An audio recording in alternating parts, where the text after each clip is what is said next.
L'espace civique au Sénégal traverse une période marquée par des restrictions et des tensions.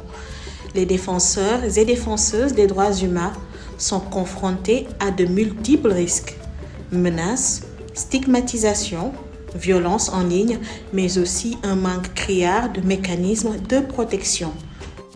Moi, je peux dire que tous les activistes sont exposés. On peut dire qu'il n'y a pas encore une loi qui protège les activistes, même si la volonté elle est là, mais il n'y a pas encore une structure concrète, une disposition qui protège les activistes. En tant que défenseur des droits humains, parce qu'on voit actuellement que leurs pouvoirs sont un peu restreints, ils subissent de plus en plus des oppressions, des arrestations et ils sont limités dans leur façon même de militer. Là, tu as peur parce que tu te dis que malgré tout ce que tu es en train de faire comme travail, tu n'es pas totalement protégé.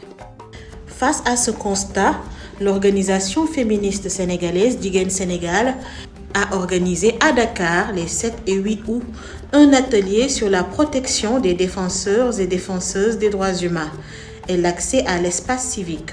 Objectif: analyser les menaces actuelles, réfléchir à des stratégies collectives et avancer vers un cadre légal plus protecteur. Il est prévu d'organiser 2 ateliers.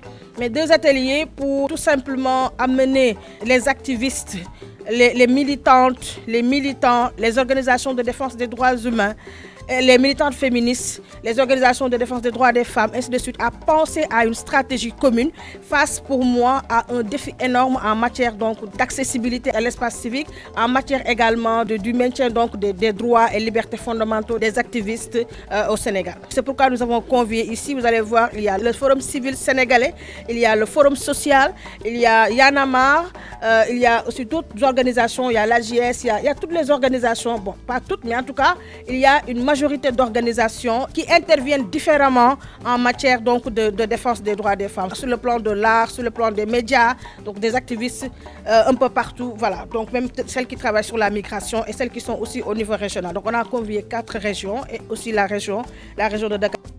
L'atelier a été également marqué par l'intervention de la Commission de protection des données personnelles qui a mis l'accent sur les violences numériques, mais également sur les mécanismes et prérogatives de protection des citoyens.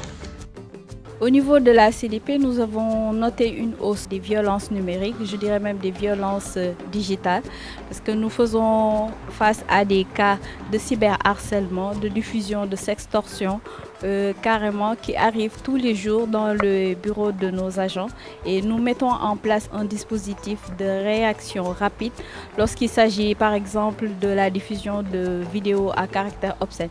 Il faut savoir que ces infractions sont punies et qu'au niveau de la CDP, après instruction des dossiers, nous avons un pouvoir de sanction vis-à-vis de ces dérives.